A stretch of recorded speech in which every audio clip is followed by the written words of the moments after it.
Welcome to Measures of Truth, a His Dark Materials podcast. I'm Caitlin. I'm Alan. I'm Francis. And I'm Anya. And today we're discussing the second episode of the second season of His Dark Materials, The Cave.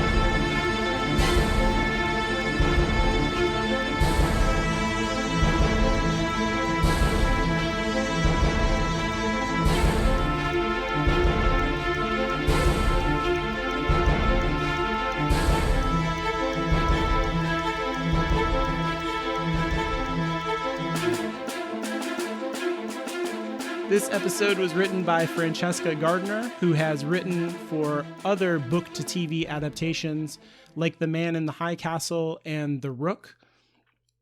She's also a producer on Killing Eve, which is also a book-to-TV translation.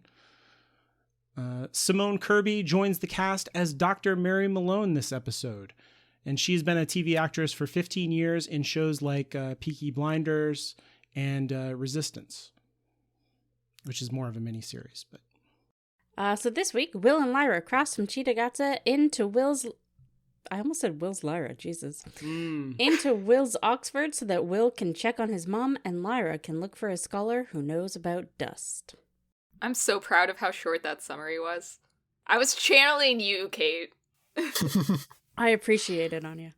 All right, how did everybody feel about this week's episode? I'm apparently going first. I'm so glad we finally get an episode that is not written by what's-his-face. Names never stay in my head. I apologize. Jack Thorne? Yes, thank you. I'm really excited about that. And just in general, I'm still really liking season 2. They're still making good adaptation choices, but I am wary because we felt the same up to episode 2 in season 1, and then things started kind of petering off after episode 2. So I'm still feeling good, but I am worried. Well, I mostly agree. I thought this was another good episode with good adaptive choices, but I am more of an optimist, so I think this season is just going to continue being awesome. What she's saying is Anya's set up to be disappointed, and I am set up to be pleasantly surprised. I really liked this episode. I feel like it gave me what I wanted for like Will's story. Like the whole thing of like getting to know him better, getting to understand what's important to him. And we got to see some things from Will where, you know, he was like, we can't be noticed by the police. Like he says that out loud. And he tricks his grandmother by spilling the tea and stuff like that. Just showing like how smart he is, what he really cares about. Yes. Yeah, and that we get to see like his agenda. Like by knowing what he cares about, we can see that it doesn't line up with Lyra's, and that is like creating some tension in the plot, which is great. He feels so much more like Will than he did last season. Yeah. Generally, I feel this is proving to be a really excellent adaptation. Lyra feels a tiny little bit less naive when she's walking around Will's Oxford than in the books. And I actually quite like that. It makes her seem a little bit more streetwise when in the books she feels a little bit like she doesn't really know what's going on anywhere. It's a good adaptation choice because you still know that Lyra wants what Lyra wants, but you don't get that, like, she was so petty in the book about not wanting to do, about wanting to help Will, which was great in the book, but it would be shitty on screen. Yeah, exactly. She's not quite so inherently dislikable as she is in the book sometimes. Mm-hmm. But we still do get like a moment of it with the whole her trying to wear a giant sombrero and being like, what? Oh, yeah. Yeah. So favorite parts, I'll go first because I think my favorite moment is the one that Alan already mentioned, where Will kicks over the teacup because he needs a way to distract his grandmother, and the way to get a posh bitch's attention is to spill some dark colored liquid on a white carpet. I love that manipulation works perfectly, exactly the way he needs it to. But yeah, more generally, there's just so much to love in this episode. It was really hard to pick a favorite part. I thought all the stuff with Lyra and Mary was amazing, which is important because that's, I think, kind of like the heart and soul of this episode. And then we also get some really good Coulter manipulation, first with Boreal and then with McPhail at the end. And like both of those interactions are just like so good, where you can see her just like wrapping people around her finger and like pissing them off on purpose. I owe you my thanks. You have nothing to thank me for. Don't you see? This is a curse. A web of my design in which you are both the spider and the fly. I have had to bite my lip while all of you parade around concocting your fearful little schemes, daring to judge me.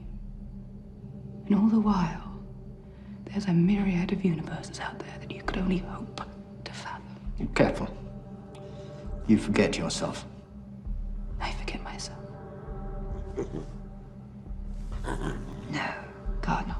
I have a very, very good memory. And since you need the past to remain buried, you'll turn the other cheek while I take what I want. Where are you going? I'm leaving.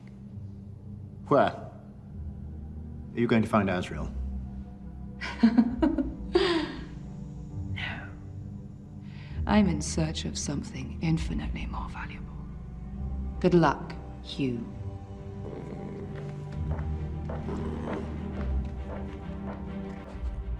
I love her. I know it's a surprise, but she's so good. That costume is fantastic.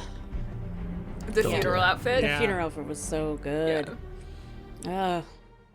My favorite part was still Pan and the demons in general that they're doing. I'm still just so impressed about how much better they are. Mm-hmm. And again, I want to make clear it's not that we see them more, although I do think we are seeing more.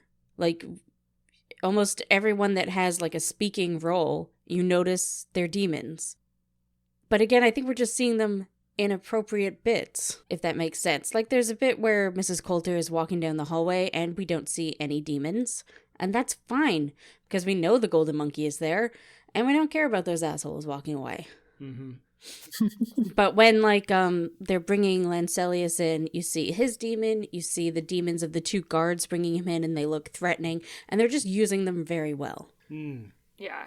And when McPhail speaks with his demon so that it's clear that it's not just Pan who speaks.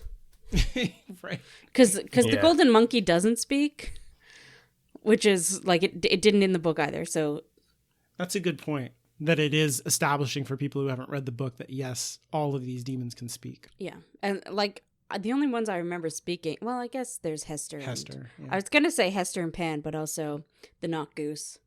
Not goose. Anyway, and my actual favorite part I'm going to talk about in the spoiler sections about why it's my favorite, so... And also, Pan had such good personality this episode. Yeah. Like... Yeah.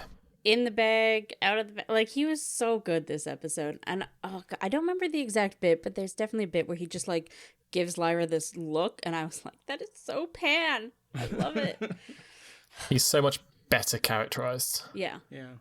My favourite part was actually Mary. I felt that she was a very good representation of an academic. Like, generally, she felt eccentric, but also willing to talk to anybody about everything that she does if they show an interest. And that's just like any academic I've ever met. Yeah. Also, that when Lyra walks in, she's like obsessing over some birds because, you know, like her actual research is probably like frustrating and depressing her, so she's just like trying to distract herself by doing something else nerdy. She's like always either eating a snack or drinking alcohol.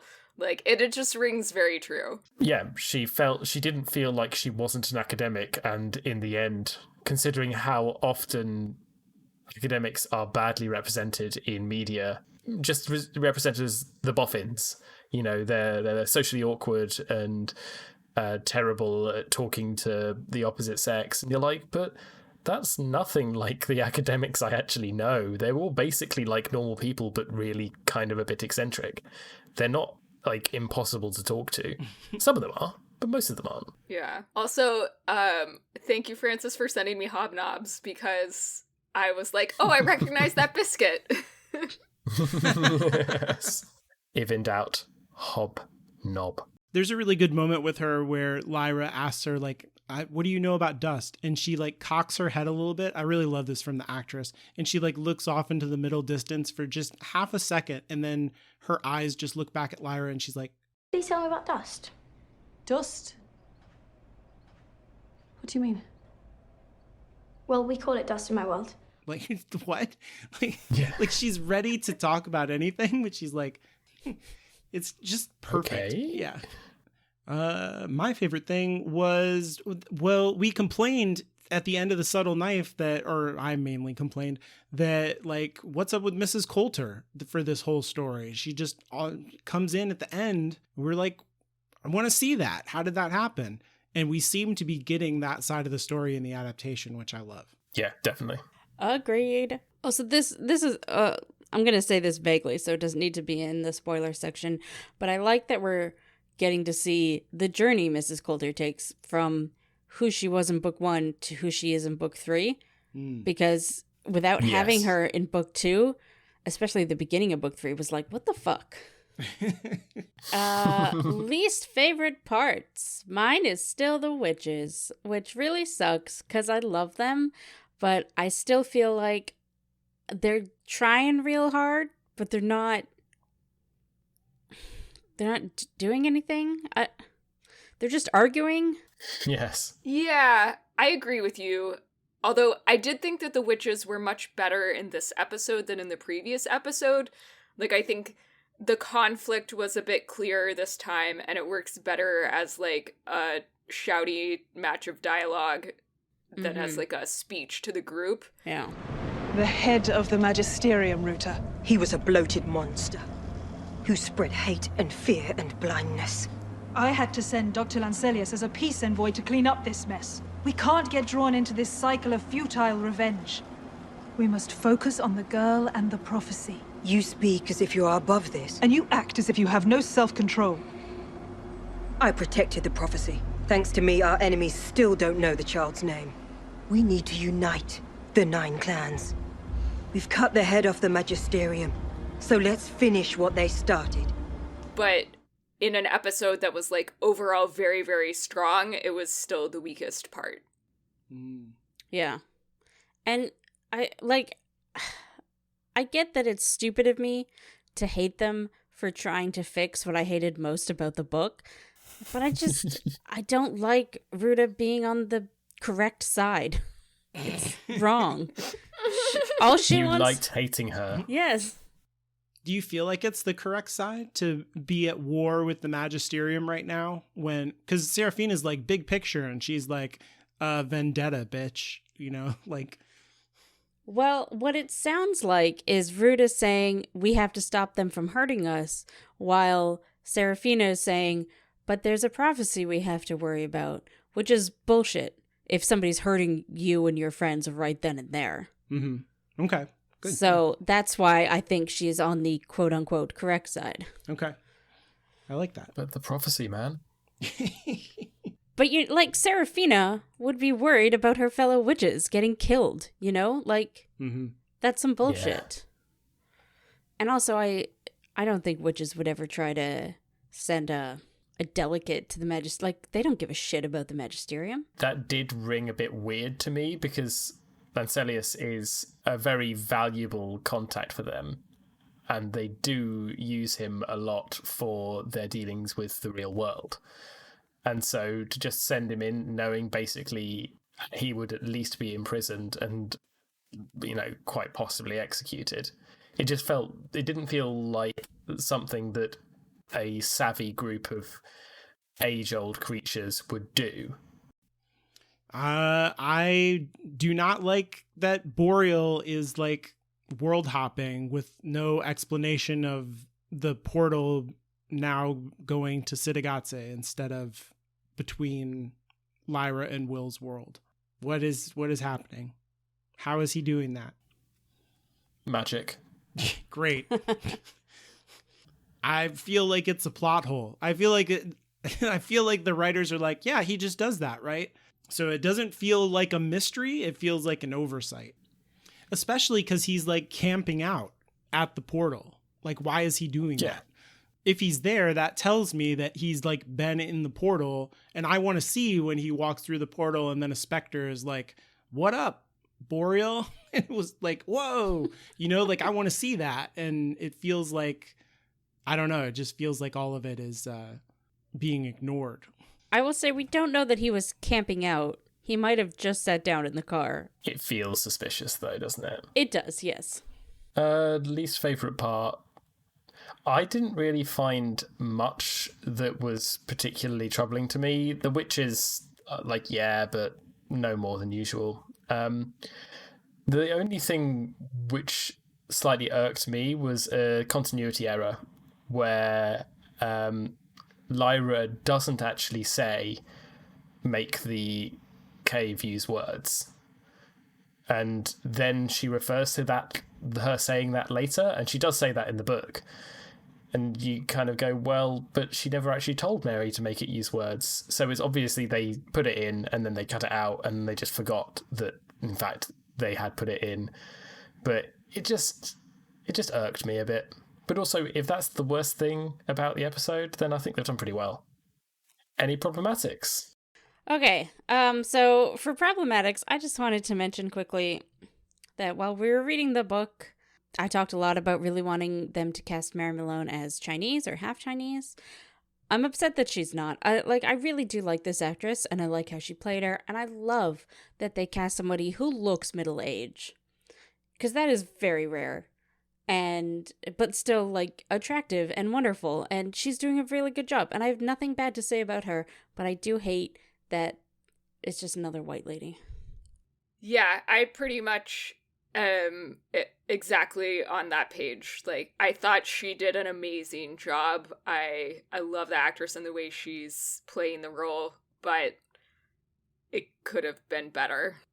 Asian actors don't get the same opportunities, and also it kind of goes against her relationship with the I Ching. I was wondering when it said, like, the alethiometer told her to look for the mountain on the door. I don't remember that from the book. Not that it needed to be there. But then the mountain that we see is, like, in Japan. And to me, that, like, conflates the I Ching with, like, Japanese culture. And, like, it's all that Eastern gobbledygook. All Asians are the same. Yeah, and I was like, that's not good. What is it doing? Why are we doing that? No. I wasn't paying that much attention, but it did indeed look like Mount Fuji. Yeah. Yeah, it really did. Maybe we'll get an explanation. I don't know. I also feel like the I Ching was less important to her in this, that it was just like, which is fine. That's a choice. Perhaps the right choice if your actress is a white Irish woman. Right. Yeah, exactly. But, it was still in there for book people to point out, like it drew more particles when they put it in there, whatever. So maybe it's less fundamental to our identity. I feel like His Dark Materials, the show, is doing a good job of, putting in a lot of Black actors and, last season, disabled actors. And I just want to see more. Like, there's more than just Black and white people in the world. Mm-hmm. And, like, a lot more, obviously. And I don't see why they're not mixing it up. Especially in England. There's a lot of people who are not white and or Black, Like, Yes. It just like bothers everywhere. me. Yeah. The actress is great, though. Nothing against her. She did a really good job, and I'm excited to see what she does. I just wish they'd gone in a different direction. Yeah, absolutely agreed. So jumping off Mary Malone, I just want to say I did love how when they go into the room with the cave and Lyra's looking through the window at the machine or whatever the fuck that thing is, you could tell that she was remembering the slicing machine. Yes. Oh, that honestly didn't even occur to me, but I love that. Yeah, that's so good. And I like the implication that it had the same feel, which I think is very... I don't know if that was in the text of the book, but I think it's very true to like the feel of the book. You know what I mean? To the spirit of the book is what I was trying to say. And I love that the look on her face she gave was good.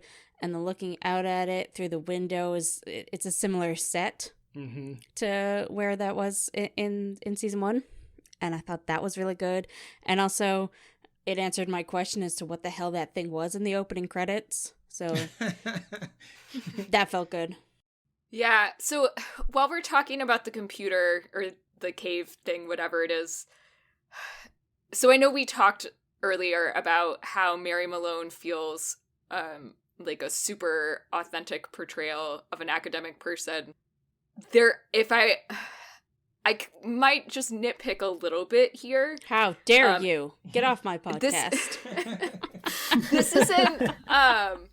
And this isn't necessarily, like, a problem with the TV show specifically, but maybe with the book as well. To have a machine that big and crazy and cool and expensive, based on, like, the grant dollar amounts that were being thrown around, my guess is that would not be the type of equipment that a single lab would have access to. That would be, like, a piece of shared equipment at a core facility, where like multiple lab groups would use it, or they might even have a system set up where like people would come in from other universities to use it. And especially like with nothing published on it. Yeah, like, no, there's no way. And also, I feel like, yeah, that's kind of like a difference between biology and physics. The equipment that's required to run physics experiments is like so expensive and so big that basically no one has their own equipment. There's like a whole thing about like the number of co-authors on papers, right? Like your average biology paper, might have like 5 to 10 authors or something. Like your average physics paper, at least for like experimental, like dark matter style stuff, it would be at a facility like that, and it might have like 50 to 100 authors. So it's not like quite authentic if you know a lot about how that type of science is actually conducted. But again, that's like super nitpicky, and it would break the book to try and make it more realistic. So I'm not actually mad about it. I just thought it was worth pointing out. One thing about that too is I feel that way definitely in the show, where obviously they want to have a cool looking set, In the book, it did feel more like it was something that they kind of cobbled together. Yeah, that's true. Yes. Yeah. So I think that is more of a TV show problem, which again, like not that that changes how you feel or anything, but. And that's their prerogative, and they should do that. I did really enjoy on the cave's interface. There were some things about it which were classic, looking like science rather than being particularly accurate. This is actually quite a nice representation of sort of how you do scientific interface design. It's quite bare bones. It's what you need. It doesn't look pretty particularly, even though it does look pretty. But I do really wish that in my coding stuff, I had a little box on the screen which turned from red to green when I made a scientific discovery. Because she has that, and I just go, like, what? Why? What? She didn't know what she was looking for, and then it turns green when it works, and you're like, but you didn't know that. It might have just what? But yeah, the other thing about kind of Lyra and Mary's interaction was, if you looked closely, you saw when Lyra finds out that Mary was a nun, there's a subtle dust in the air, which wasn't there before. And I really like that as just a kind of subliminal hint that, in fact, the dust is leading her to these conclusions. Huh. Also, her office is way too nice. Like, it's a lovely office. I have never seen an academic office that nice. Again, I think that's a TV show thing. Oh, completely. Yeah. The thing is, I wouldn't be surprised if that was a room in the university. Yeah. Especially because Oxford is quite a wealthy university with a lot of stuff in it. But that looked like a meeting room to me. It looked like one of the place where you take the people who you're trying to impress. Yeah. You wouldn't put, even a high-ranking academic, you wouldn't put in a room like that. They'll get one at kind of the top level next to the air conditioning. And yeah, they might be allowed to put a leather chair in there if they're particularly, high-ranking. But aside from that...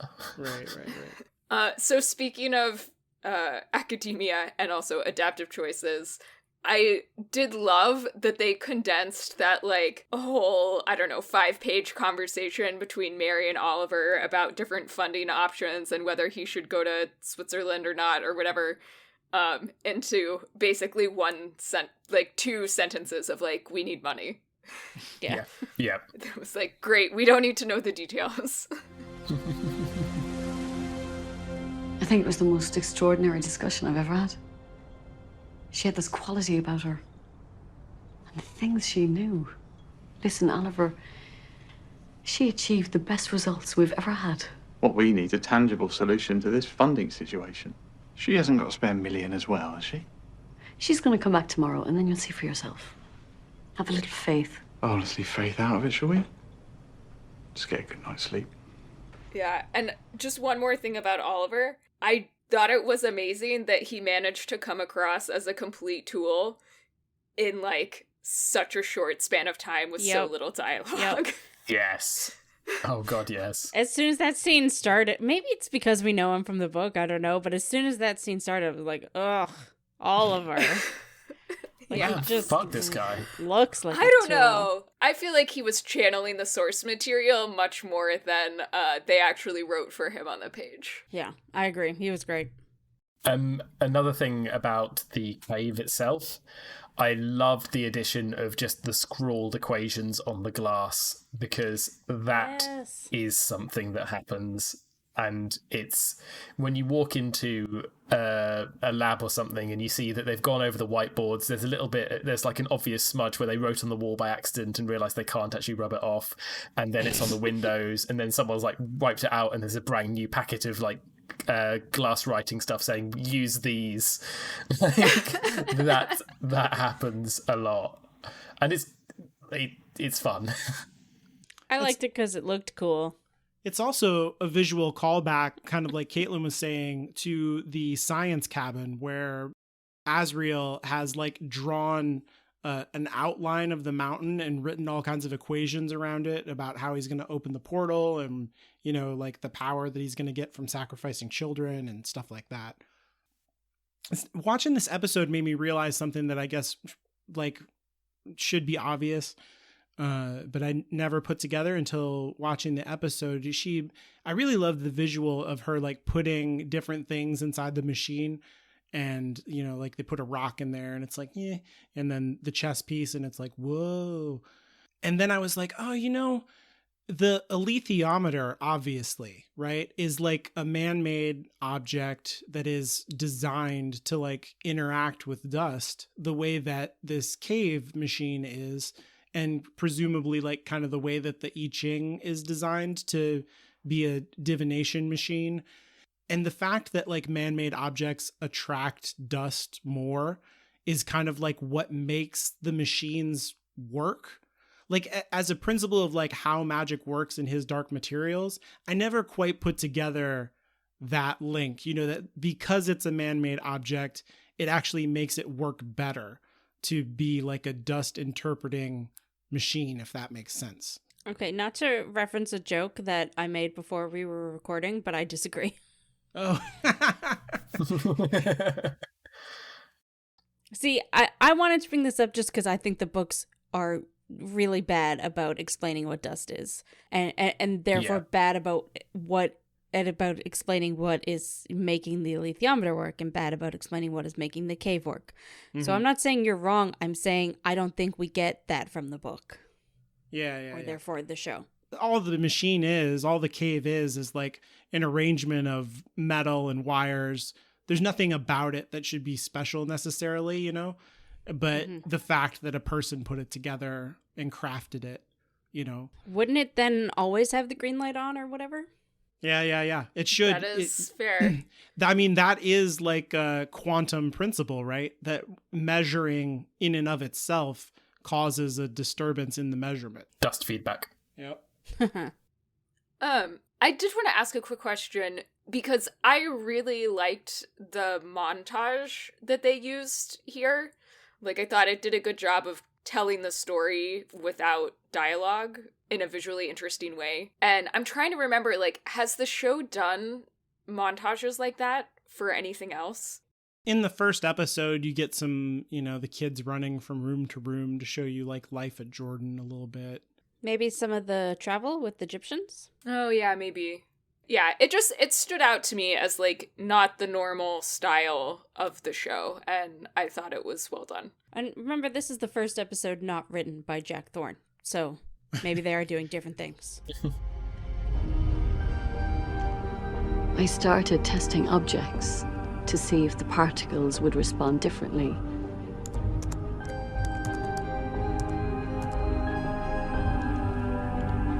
I saw more activity when the items were man-made. A chess piece, my I Ching box in particular.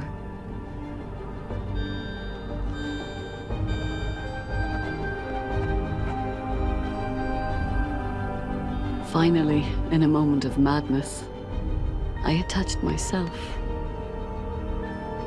But it was only afterwards, when I was lost in thought, that it happened. What did you find?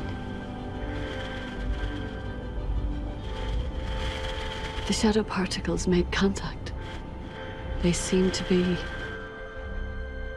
conscious. I don't know how else to put it. You can't see them unless you expect to, unless you put your mind in a certain state. Do you know the poet John Keats? He has a phrase for it, negative capability. You have to hold your mind in a state of expectation without impatience. And then they flock to your thoughts like birds. That's dust. Yeah, it's visual exposition at the same time that she's doing the verbal exposition, and it's kind of like telling the same story but in two different ways, and it makes that more interesting than just her sitting there talking about it. Now I want to go back and rewatch the montage and see how many outfits they have her in. Like, are they implying that this is all happening on the same day or like over different days? Maybe she's in quarantine and she just wears the same clothes every day. Oh no, that's a mood. As somebody who is wearing, like, currently right now, the same leggings and sweater that I wore yesterday. Yeah. Yeah. Okay, so it's time for the reason we brought Francis onto the show. Ask a Brit! Exactly, and this time we are going to be speaking about Oxford and, more interestingly, some subtleties that you might miss if you don't know Oxford that well. Yeah. Yay! I don't know if, Kate, you've been to Oxford. I have not, unfortunately. It was one of my biggest regrets. It's fine. Oh, it's fine. We'll make it happen one day. One day we'll be able to travel again. Yeah. We'll do a special in-person episode. But yes, so firstly, when they're walking past the Radcliffe camera and you can see like all of these tourists, that is Oxford in like particularly in the summer. That is what it can be like, is just you're fighting through crowds of people on tours the whole time. And like, great thing for tourism in Oxford, but it's a lot. So I really enjoyed that. Secondly, the turning that Lyra takes. So she starts running and she turns down a small alley. That alley is actually one of my favourite alleys in Oxford. And it does not lead where she where they say it does, and also looking at the canonical maps of Lyra's Oxford, it doesn't lead to where Jordan would be. So specifically, that actually leads to one of my favourite pubs in Oxford called the Turf Tavern, which is why I know it so well. So when she's actually running to where Jordan is, in quotes, it actually takes her away from the canonical location of Jordan and towards what in that world is Wadham and New College, but in Lyra's world would be Gabriel and Wickham. But I guess it was their favourite alley too, and that's why they chose it.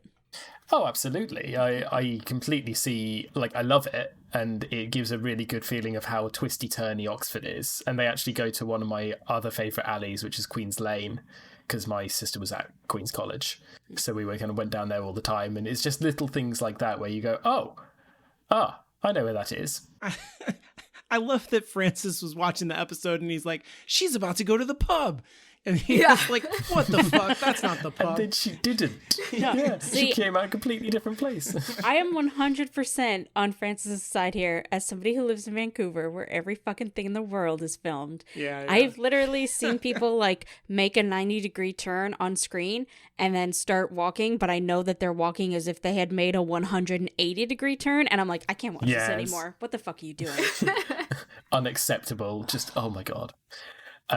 The other, let's think, other ones. Oh, yes. Where she says St. Peter's College that is actually the Magdalen College Library, which is also named Magdalen in Lyra's Oxford. So where she ended up would have been Magdalen College either way, and yet it's nominally St. Peter's College. What was the other one? Oh, yeah, the place where Will puts a plaster on Lyra's knee.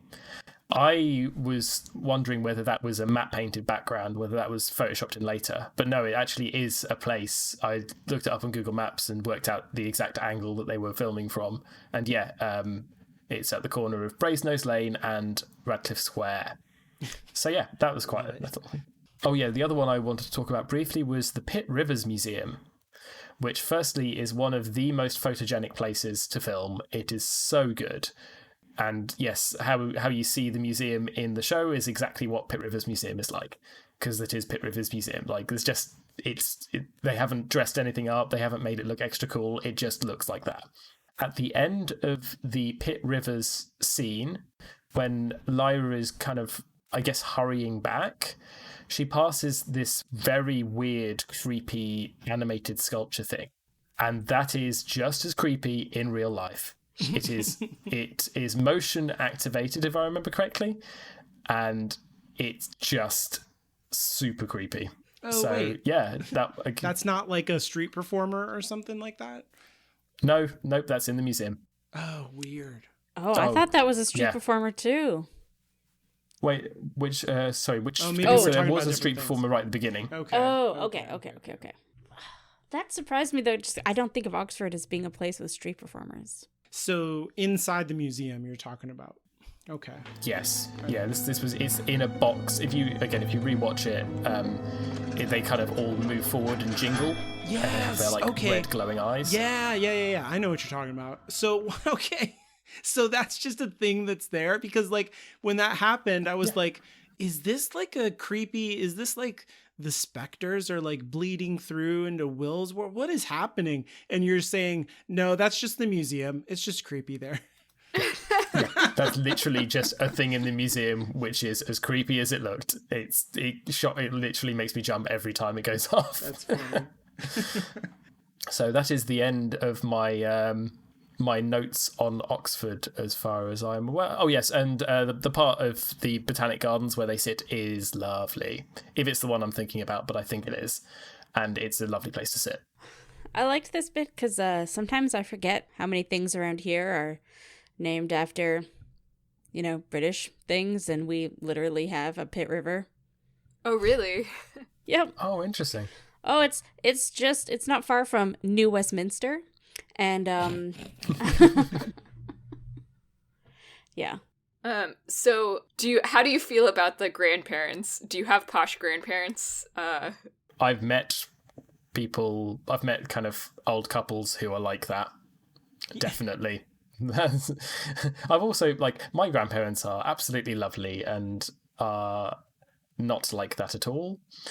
But it didn't stand out to me as something too odd, which sounds quite harsh. They were so good. Because the minute that scene started, I was like, oh, the grandfather's a jackass. Like, just you could tell from the way that he was sitting. And it was so good. And you could tell that they had money. It was so well done. And then when, like, the grandfather was like, hello, I'm a super asshole, and walked off, then the grandmother came in and was like, hello, I'm a subtle asshole. It's like, oh, fuck you too. And they were both terrible. And it was so good. Very well written. And they weren't in the book, were they? Why don't I know you? When your dad went missing, we were all very upset. Some thoughtless words were said. But we're very happy that you found us. How is Elaine? We know she had a hard time after your father disappeared. Is she okay now? Why did he leave us? I know Johnny found it very hard to be away from you. Anyway, it doesn't matter. I just need your help with this trust stuff. Oh, for heaven's sake.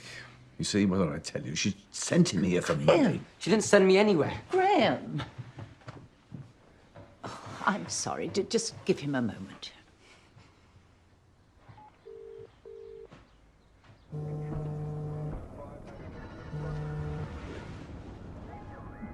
D.I. Walters. It's Graham Parry. You were right. He came to us.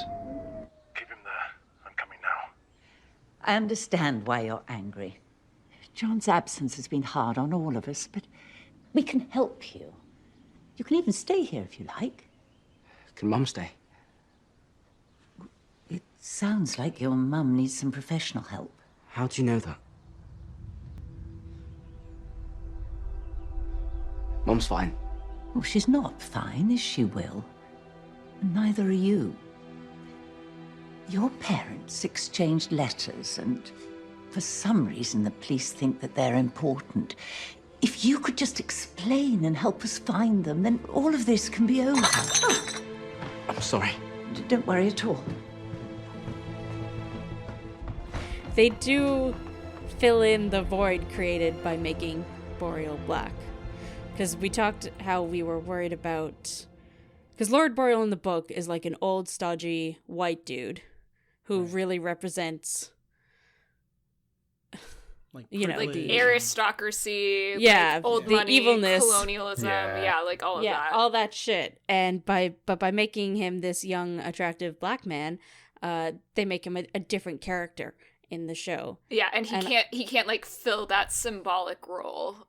Yeah, but having these people in here for even just this quick scene is like, especially with Will being played by a mixed race, Amir Wilson, is so great. And you can just tell that these white people are fucking assholes. Yep.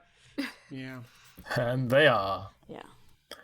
And I mean, also, just in this episode in general, Boreal is still just as creepy as always, and he's still just as menacing, and I love it. Oh, yeah, like he's somehow in that scene, he manages to come off as like menacing to the viewer, but also believably nice to Lyra. So you can see why she might not be like immediately suspicious of him. I think he threads that needle so well, I thought. You interested in skulls?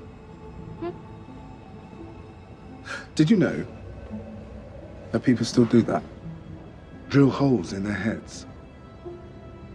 They must be lunatics. There's a name for it. I've forgotten what it's called. Trepanning. Are you a student in Oxford? No, it says it there. I wish I knew so much at your age. Charles. Lizzie. I'm a collector. I've donated various items to this place. Listen, if you ever want to know more about these artifacts... Thanks. Nice to meet you, Lizzie. I mean, anytime a strange adult is talking to a child, it's creepy as shit, and they shouldn't do it, and they don't have any reason to be doing it. Adults don't want things from kids, unless they're creepy. I did feel like she plays it exactly correct of like, I've completely got you handled because I understand everything about you. And so I know how to get out of this situation. Like her overconfidence in not understanding what Boreal is was like perfect in the scene, I felt like. Yeah, definitely. Lyra's overconfidence is her big weakness. So, yeah. And also, like, some people can just be really menacing, and it's great. Yeah. I like to imagine that the casting call for Father Graves was just must have serious small dick energy. Oh my god. Dr. Lancelius, you are the son of a witch, born out of wedlock. This witch, did she raise you? I spent my childhood in the lakes. Then, as is the tradition, when my demons settled, I left her. What sort of a mother would send her child away? Is this not all a perversion of all that is natural? She sent me to my father to spare me the pain of the demon ritual. A barbaric practice. No. The ritual is beautiful. There is a region in the furthest north where demons cannot go. To become a witch, a girl must cross it alone. It allows separation without breaking the soul. Witches have been hiding the power of demon separation for centuries. Rituals aren't a secret. The witches have no quarrel with you. Witches are the enemies of men. They use their soft, deceitful ways to seduce us. They steal men's seed, and then they abandon their offspring. Well, then you have misunderstood them. Oh, please enlighten me. Witches see the mysteries and beauty of this planet in ways that men cannot see. Blasphemy! You hear that? Blasphemy!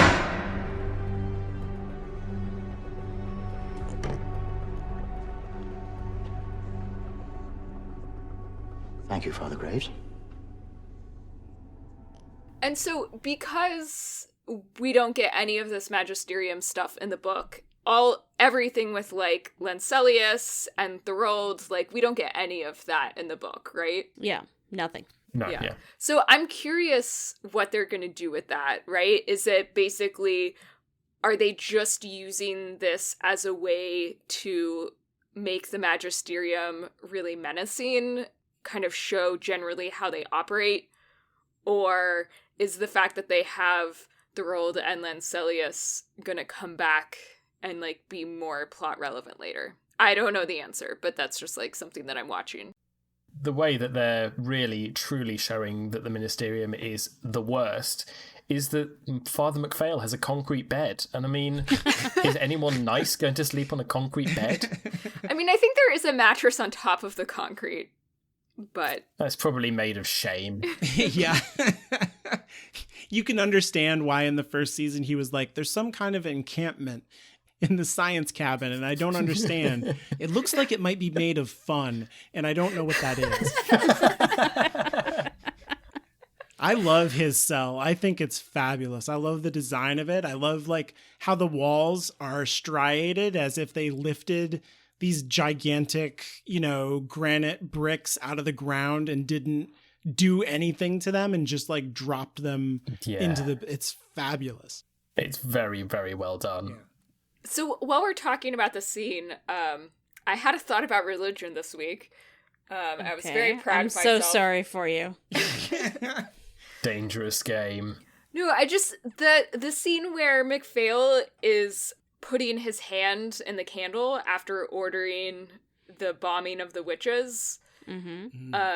It like really demonstrated how the Magisterium has a very transactional approach to sin, and that basically it's like, well, you can murder some people as long as you like hurt yourself a little bit too. Right. And I guess I was just curious, Alan, if you had anything to say about that, or how that compares to other real religions. I mean, we've talked in other episodes, especially our book episodes, about how Philip Pullman was raised in Catholic school, and like a lot of this book is like basically kind of criticizing certain aspects of the Catholic Church and how it operates. And I think Catholicism in particular does have that kind of transactional, or at least did maybe in the medieval period have that transactional approach to religion.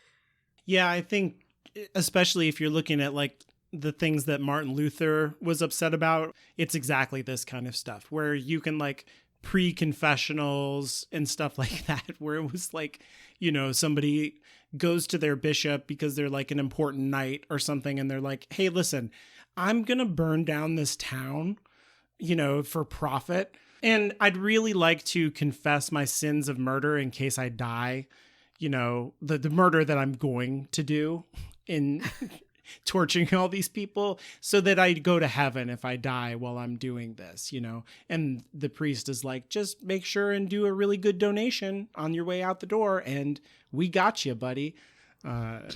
It's stuff like that Martin Luther was like, you know, this doesn't feel authentic to serving God. You know? Money for sins. You have £100 preemptive penance. Yeah, exactly. Sin credit. Right. What's your credit score with God? You know, that kind of thing. That doesn't like feel an right. Experian here. Yeah. You can commit 4 major atrocities and 1 genocide, Right. free with our new current account. Yeah. It has to be done. It all had to be done. Yes, a necessary sin, but still a sin. We will atone for it. Put your hand out.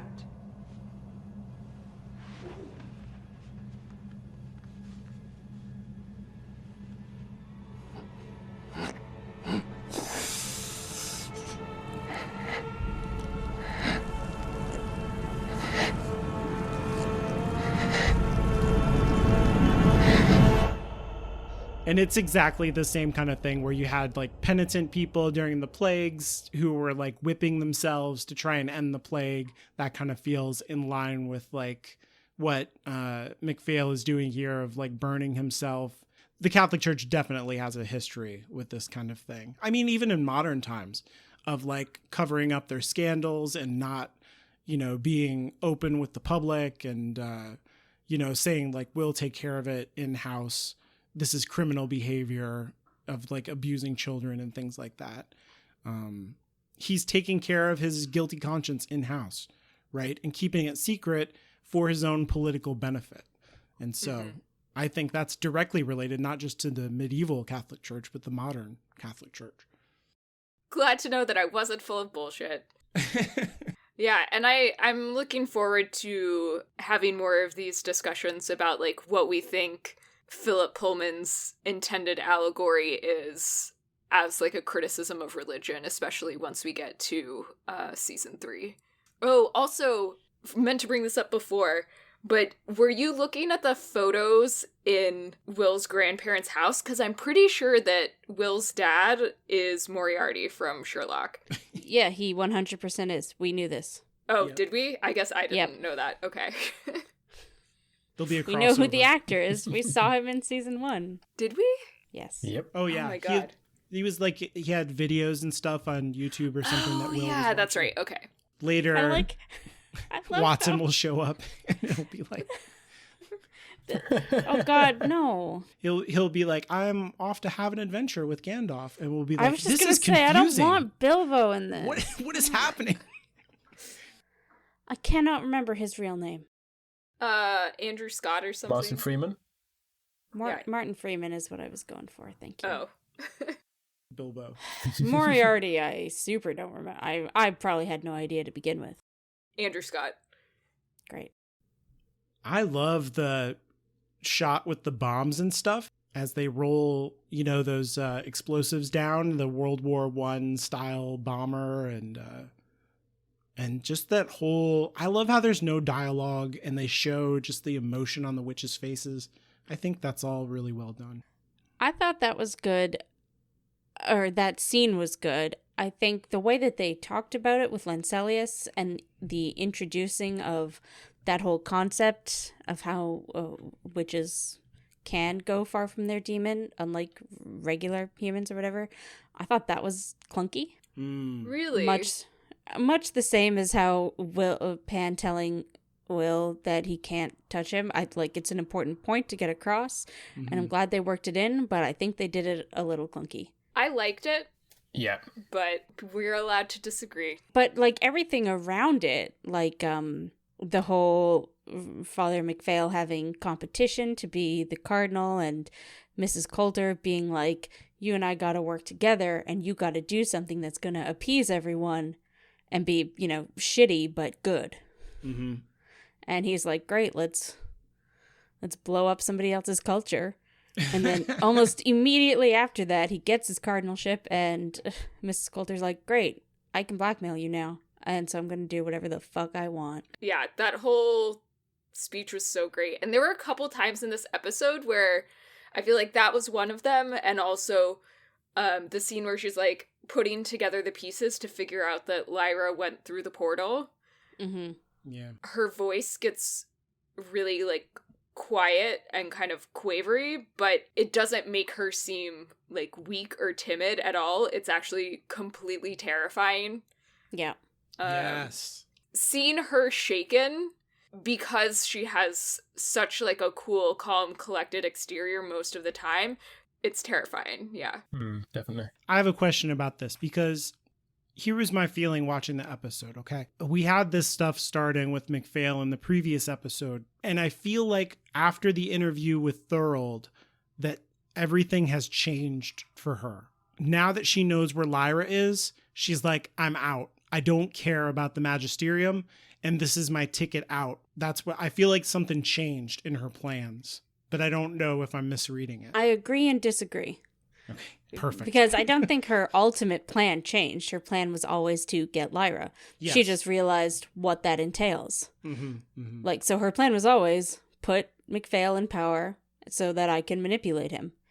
And that's exactly what she's doing. Just before, she thought Lyra was in their world, so she needed to be powerful in that world.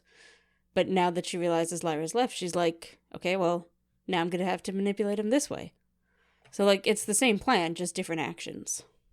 Right, yeah. The details have changed. Because I feel like it's almost a callback to what Lyra says to Malone when they're talking about her being a nun.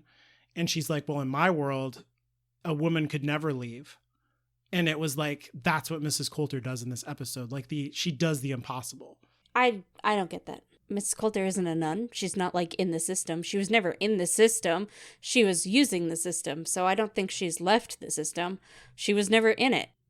Well, I mean, I feel like McPhail believes that he owns her. Yeah, but that doesn't, what McPhail believes isn't the truth. Exactly. That's what I love about it, is like she played the system like perfectly to her advantage. Yeah, I don't see the parallel there. Like, I don't think anything you're saying is wrong. If somebody had given her to a nunnery when she was 5, I don't know, and she grew up and was a nun, then... Yeah. Well, it's because women aren't really allowed to have positions in the magisterium at all. Like, she was kind of magisterium adjacent, but she was never really a part of it in quite the same way. Yeah. It's also different because Mary chose not to be a nun anymore. Yeah. I assume that there are people or women in the magisterium or involved with the magisterium who would love to choose not to be anymore, but can't. And if they want to leave, they have to sneak or run away, basically, right? Mm-hmm. So there's a difference between letting somebody leave and having somebody leave. Oh, yeah. Well, I think that's Lyra's point, that like you would never be allowed to make that choice in the magisterium. Like, right. So I think that quit. even makes the parallel less.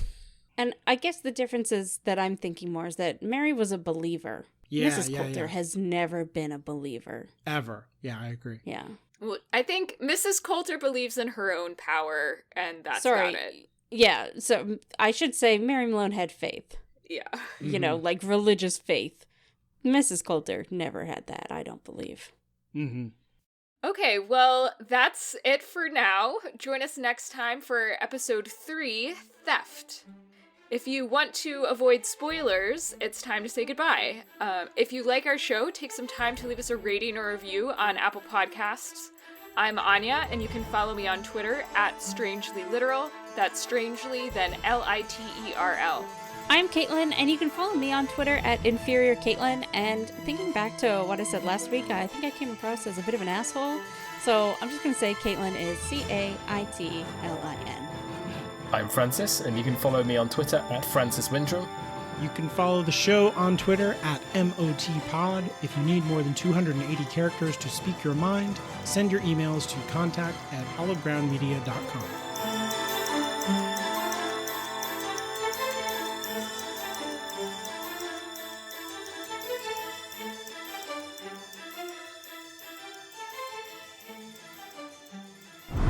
Everyone special! And now for some spoilers. Spoilers!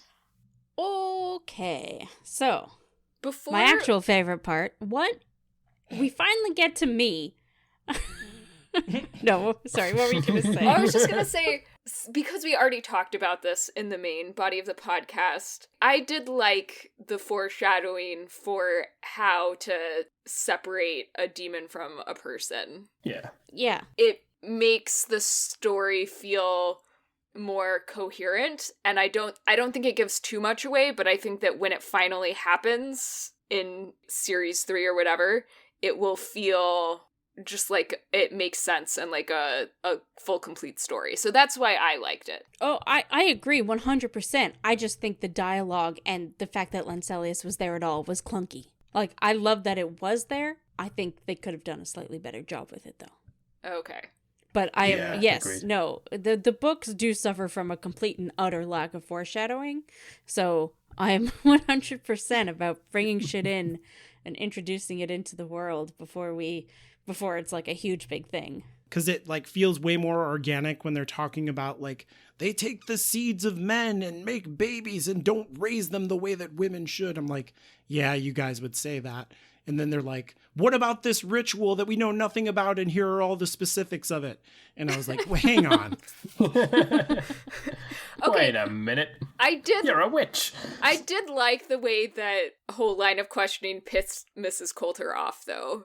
Like, very subtly. You could just see it in her face, that it was like needling her about the way that she gave up Lyra.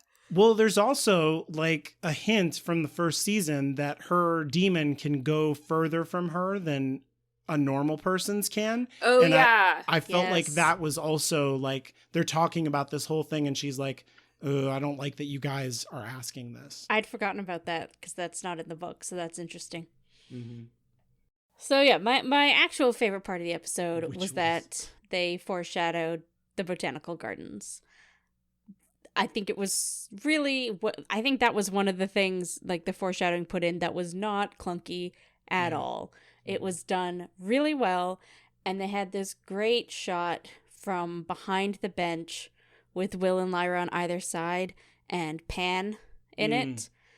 And it really actually it reminds me of one of the covers of the Amber Spyglass, but that cover has both of them plus Kirjava on it.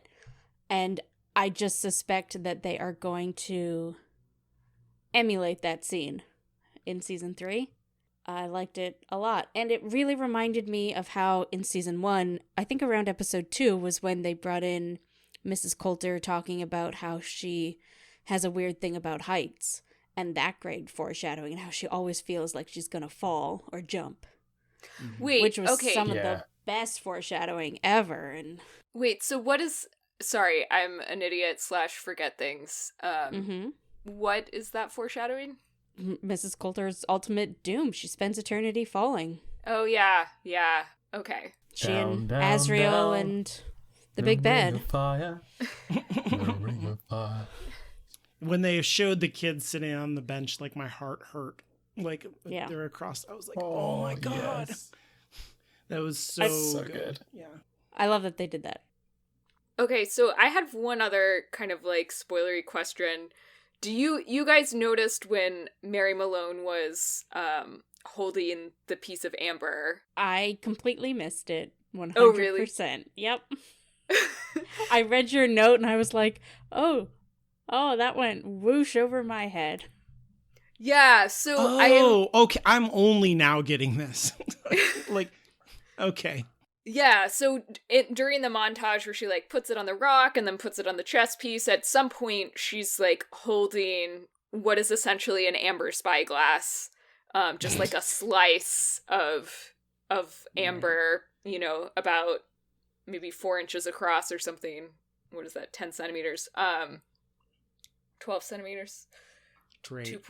Whatever. Yeah, and I think there might be something trapped inside the amber, but anyway, I don't know if that was like just an Easter egg or if it's more meaningful. It's like not quite foreshadowing, but I don't know. Maybe it is. People who've read the books will be like, "Oh, Mary Malone has amber. That's cool." Yeah. Or then like it does show her kind of like looking through it. So I guess it's showing that she is familiar with resins and how pretty they are. There is a interesting extra tidbit of information here, which was that Philip Pullman's initial concept for the title of the book was the lacquer spyglass. And also the cover artist for the first US edition once jokingly suggested it should be called the Sophisticated Monkey Wrench. Which I appreciate. Okay, so, Alan, you had asked how many episodes we get this season. We actually only get 7. Oh. It was what? Yeah, it was supposed to be 8, and they had just started filming the last or I don't think it was going to be the last in order, but the last episode that they were filming in, I think, the end of March when everything shut down. Yeah. But it turns out, that episode was, they were going to dedicate a whole episode to Lord Asriel. Right. And what's going on with him. And so we're not going to get that. I see. So they'll probably make that episode anyway, but it will just be a part of Series 3 instead of Series 2. Yeah, or something, you know, if there was any really important information. But I think this is interesting because... I don't know. It would have been interesting to see Lord Asriel, and I can't remember the actor's name because I never remember names. But you know, the guy who plays him. Everybody likes him. McAvoy. Oh, God. Yes. McAvoy. James. Old Jimmy McAvoy. Old Jimmy McAvoy. Jim Boy McAvoy. Yeah. I have a poster of him shirtless up here. Yeah, I know. Yeah. So that's unfortunate, but we talked a lot about this in the book, that I always liked that it wasn't his story, that we didn't get to see, you know, the big army being built and... Wait, so you're saying coronavirus happened so that he wouldn't be in the show? I'm saying it's interesting that that's how that turned out. According to Wikipedia, though, episode 7 is called, I'm not going to be able to say it, Isahithra, whatever, that word that we can't say. So I am really looking... Ishatar? Different word we can't say? Not Ishatar. Well, in the original Chinese, it's... Oh, shut up. But either way, I'm really looking forward, I hope, to hearing somebody say that in the show and getting some lessons on it. I'm really worried about the 3rd season because you see the kids on like promotion tour for this, and I'm like, wow, they're grown-ups. Like, oh, really? What are we gonna do? That doesn't worry me because you can costume departments, makeup departments, they know what they're doing. Like, I recently watched... It worked with Arya in Game of Thrones. Yeah, and right. Sorry. I recently watched Queen's Gambit on Netflix, and the main actress in that, literally they have her playing like a 14-year-old and a 28-year-old, and she looks 14 and then she looks 28, so I have no doubt. It's quite impressive. Yeah. Can I ever so quickly, this is kind of a question directed at Caitlin, can I talk about Father Gomez, or is that, because we haven't covered that in the books either yet? Yeah, no, this is the spoiler section. Talk about whatever you want, Francis. Okay. I haven't done so many of these. But actually, you're right. I did want to talk about this. Some more good foreshadowing. So it's the preemptive penance idea, which they're bringing in from with Father MacPhail, is something that comes up much, much later with Father Gomez, who has been preparing his whole life and doing penance every day so he can go out and kill without sin. I love and it. Crazy. Yeah, it's actually described as this like new technology or new like religious technology that they have developed in their own way. So they have a new theological technique for absolving yourself of sin prior to an action, and that they'd be keeping it in secret as their secret weapons so they can go out and do the murdering thing without feeling bad about it. It's just super interesting. They don't feel bad about the murder, but feel bad about denying this man's entrance to heaven. Right.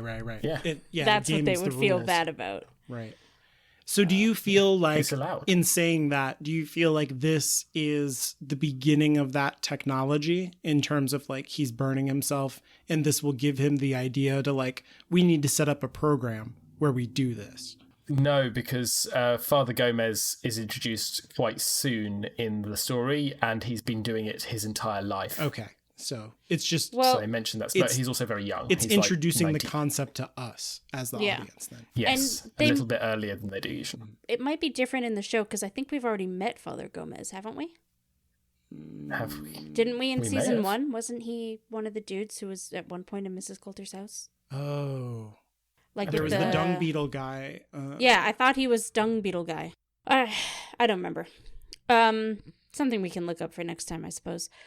He's not listed on the His Dark Materials wiki as having an actor. Yeah, no, I don't see him So he would've, on IMDb either. Yeah, so that's interesting because I remember that scene so well in the book, in the third book, when I think it's Father McPhail brings up that maybe an assassin, and like Gomez can barely contain his excitement. Like a kid, like in elementary school who knows the answer. He's just like, me, assassin, yes. Pick me. Yeah. Father McPhail is literally like, yes, you're who I have in mind. We'll come back to that. One moment. It's so good.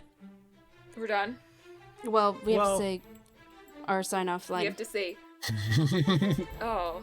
I forgot that we didn't already do the sign-off line. I feel like that's sad, because then the people who aren't spoiled don't get to hear our witty witticism. Well, they'll live. Okay. Or we can slice it in. No. Anyways, if you Put it everywhere. if you don't read the books, you don't get our wit. That's just how it fucking is, okay? You don't deserve my wit. Exactly. Anyways, so that's that for this week.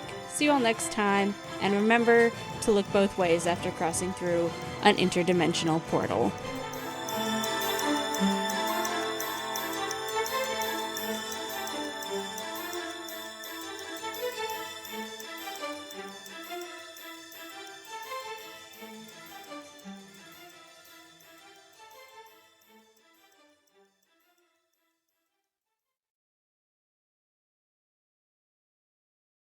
Welcome to...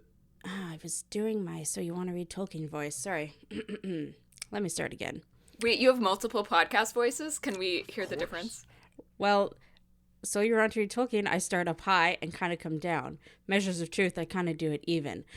Welcome to Measures of Truth, a His Dark Materials podcast. I'm Caitlin. This episode was written by Francesca Garnier. I would say Francesca. Francesca Garnier. This episode, what do you think? That Gardner? literally says Gardner. Yeah, that's fine. This episode was written by how do you guys say it? Say it again. Francesca? Francesca You see, leave the all of gardener. this in. This is good. Francesca the Gardener. Yeah. Listen, I don't know English names. This is exotic to me. That's definitely not English. Maybe they should have replaced it with a traditional Irish method of divination, like throwing bones. Or like I put a looking mirror in there and a bowl of Lucky Charms. Wow. Isn't that? That's what I was taught as an American. That's not an Irish thing. Any problematics? Yeah. Trying to see. So like when they run off to go to Jordan, I don't mean to interrupt you, but I'm going to do it anyway. Of course. So I guess the other question, I don't know if you have an answer to this. I don't know who wrote this because they didn't color code it. But it's just objective. It's not facts. color coded. It's Ellen. Yeah, oh, okay. Just objective. Everybody wondered this. The truth. No, not at all. Mm-mm. We discussed this a little in chat, and I was like, save it. But they... Imagine being cast as a right dickhead. Yeah, I know, right? You're like... What's the casting call? Like whoever... like, white assholes, please. But I mean, like, it's like Alan Rickman, you know? That guy was always just cast as the dickhead, except for like once that I can remember. You're right. But everyone always said he was the nicest guy ever, so. I wish some of them would have something kind of cute and fluffy, just to show that they, just to mix it up, you know? Like, come on. Yeah. I mean, your guards literally look like Nazis. They use Nazi weaponry, literally Nazi weaponry, and then you give everybody like these evil fucking demons. And you're like, come on, guys! Like, at least let one of them have like a hedgehog or something. Yeah. Hey. Yeah, are you trying to say something about Caitlin? Not a hedgehog, but something like that. Okay. I'm trying to give an example of a cute one, a good one. Mm-hmm.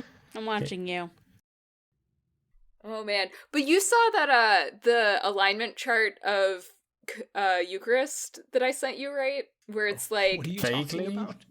I'll find it. It's like, does your Eucharist have to be like wine and wafers, or can it be like any carb with any fruit juice, or like yes, like could you do passion fruit and chips? Yeah, like sparkling.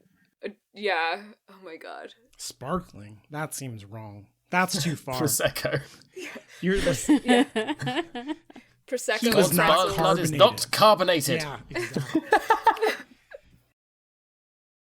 Yeah, so like, can you do communion with Mountain Dew and deep dish pizza? No. Yes. Could you do it with hobnobs and a cup of Earl Grey? Yes. That's my only religion. Also, this brings up an important question. Is religion prescriptive or descriptive? Yeah.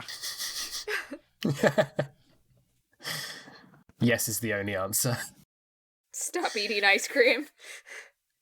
You can't have the Eucharist with ice cream. Yeah.